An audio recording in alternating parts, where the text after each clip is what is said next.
everyone, Sawmill Charlie. Well, we're here at the house down at the basement where I have my sugar water machine here where I mix it up in this 55-gallon honey drum. As I stated in earlier videos, I said I was going to do a lot of experimenting this year, and today I want to talk about Hive Alive concentrate, which I'll be putting in all my sugar water. I've mixed up a 10-gallon batch of 1-to-1 sugar water today, and I'm going to put the Hive Alive in it. Hive Alive has seaweed extract that helps brood rearing. It's got lemongrass to make it more attractive to the bees. And it also has thymol in it, which is kind of known that it is a kind of antiviral product. It helps in killing viruses. I know that Apricot has thymol in it, which helps possibly kill viruses that are in the hive on surfaces within the hive. I'm hoping that this has the lemongrass in, or the thymol, and when the bees ingest it, possibly help them get rid of viral loads within their gut and all that. So this is a 2.5-gallon jug, or actually it's a little bit more than that. It says on the instructions that we need to put 2 teaspoons of Hive Alive per 1 gallon. As you know, I have quite a few hives, and normally I mix up at least 40 gallons of sugar water at a time, especially in the fall. So I've learned that this product comes from the Europe area over in Ireland, where they use the metric system. This container basically is a metric container, and the best way to really measure this stuff out is through the metric system. So I found that 2 teaspoons is equal to 10 milliliters of the product. And so what I did is I went to Walmart and I got a 4-cup measure here that has metric graduations on the side, and it cost about $5. So it's really easy to figure out in the metric system. If you think back when you went to school, they always said everything is in tens. So if it's 10 milliliters per 1 gallon, I got 10 gallons, so it's 100 milliliters. And the minimal graduation on this 4-cup measure is 100 milliliters. If I had 40 gallons of sugar water, I would need to put 400 milliliters in here, which it has a graduation for 400 milliliters on this cup. So makes it a whole lot easier and more accurate when using this product. You don't really want to overuse it. I've heard some people say that bees didn't quite like it, and possibly they've overdosed the sugar water and having too much of the product in there.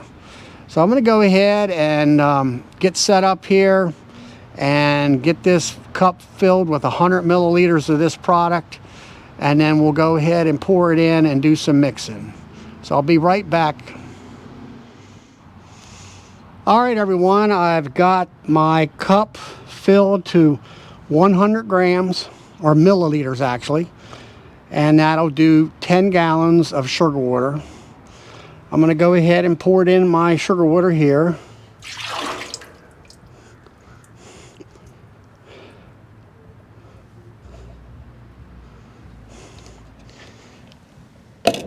And now what we need to do is I'll turn on the mixing bit there that will sit there and agitate this and mix it thoroughly.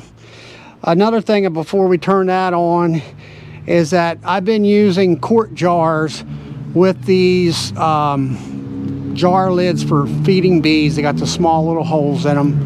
The main thing about this quart jar is at this time of the year in the springtime, I want to regulate how much the bees are taking in, and I don't want them to take a whole lot in it quickly, and they would store it more so if they did that.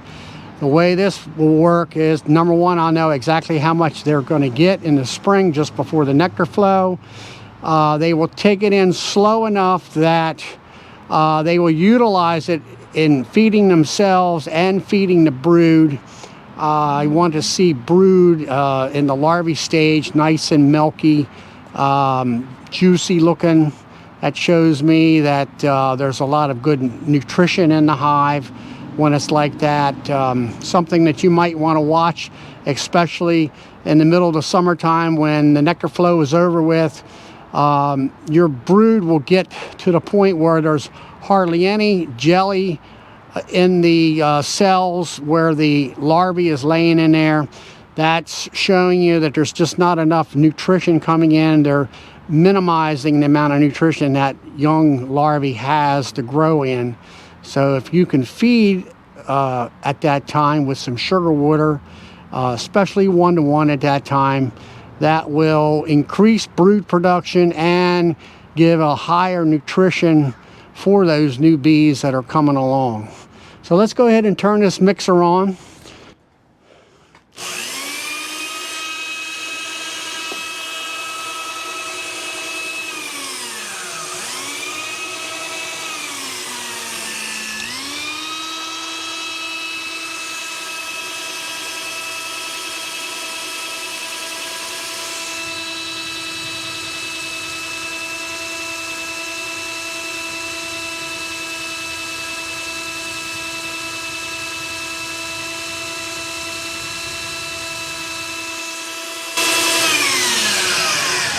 All right, that all really takes to mix that up in there. It wasn't that very much when it comes to the Hive Alive fluid in there. But I will be using this in all the gallons of sugar water that I'll be making this year and also next year and the following years after that. I want to say that if you're looking to buy Hive Alive products, whether it be Hive Alive fondant, Hive Alive pollen patties, or Hive Alive concentrate, I am an affiliate and you can get a 10% discount when you go to their website. And my promotional code is Sawmill10, SAWMILL, the numbers 1 and 0. Just plug that into the promo code area on the web page and you can get 10% knocked off of the price of the products that you're going to buy. Another thing with that is that you might be a savvy buyer, and if you buy at least $170 worth of product, you can get free shipping, and that today is a lot of money when it comes to shipping. So this stuff is pretty has a lot of weight to it, so shipping costs can be quite high. So maybe playing out your strategy for your bees, get the pollen patties while you're getting fondant for next winter, and you can save on shipping, and also with the promo code Sawmill10 get 10% knocked off the price of the products. So I'm going to go ahead and bottle up some quart jars with this product and get it on the hives. The weather here has been a roller coaster ride here in the last couple weeks. 1 week we had 70 to 80 degree days for about 5 to 7 days. The last 2 days or 3 days we were in the 30s at night and around 35 during the day for the last couple of days. I was concerned. I did have some sugar water quart jars on my hives, but I did have the tops insulated that were protecting the hives, and also a medium that covered up the jar too far as the weather goes. And the bees took the jar, the sugar water down, and they were active, and we're supposed to get into the 50s and 60s and maybe the 70s this coming weekend, and then it's going to drop down and get cold again, they say, next week. Hopefully it'll stay right around 45 to 50 degrees throughout the day. They'll be active within the hive. They won't be flying too much, but they were flying today. So until next time, please like, subscribe, click the notification bell, share my videos with your friends, and have fun with your bees.